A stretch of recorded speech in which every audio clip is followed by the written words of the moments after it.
If Allah was all powerful and was able to enter creation as a man, like Yahweh, the true God of Abraham. So this is an interesting argument, right? So this guy here start with that. If Allah was all powerful and able to enter creation as a man, like Yahweh, the true God of Abraham, so that's the premise. Surely he would have to go through the process of becoming and living as a man. What?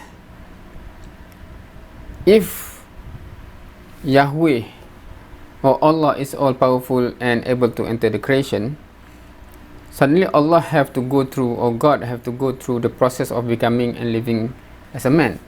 At one time, when Allah was all powerful and was able to enter his creation, he became a bush and had leaves, branch, roots, and all things that made up a tree. So why the double standard? So I'm not sure what the question is in terms of the double standard, because no Muslim believe that Allah become a bush. That's from the Bible, right?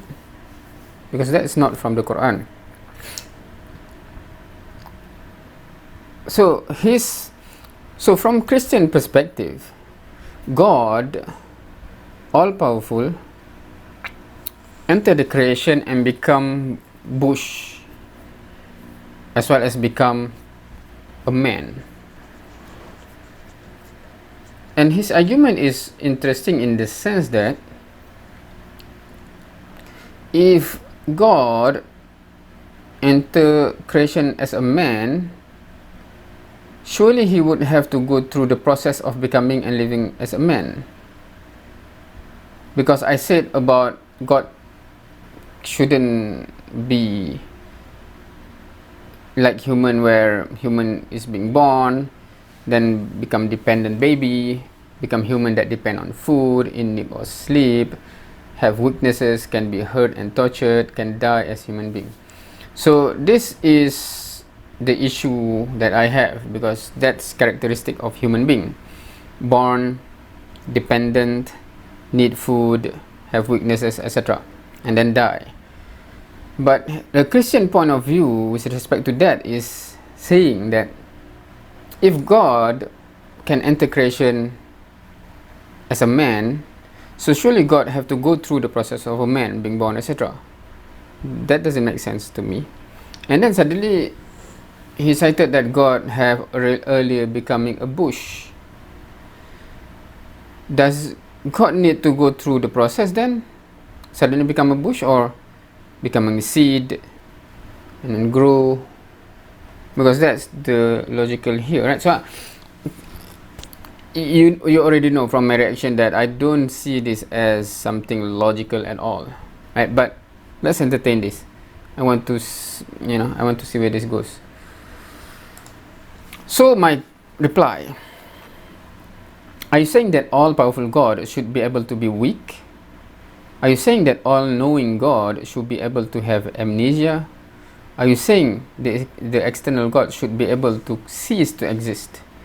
If that is the case, then obviously we have a very different definition of what God is.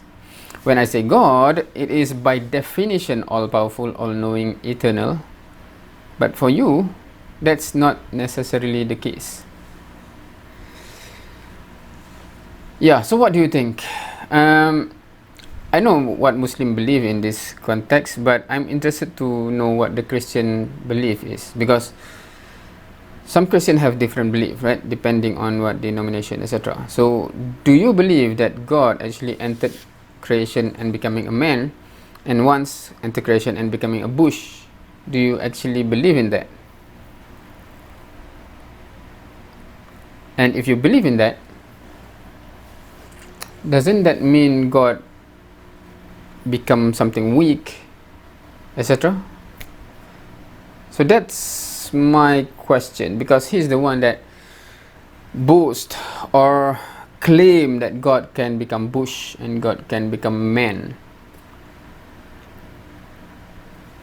I don't know. So feel free to comment. Thank you for watching. See you next time.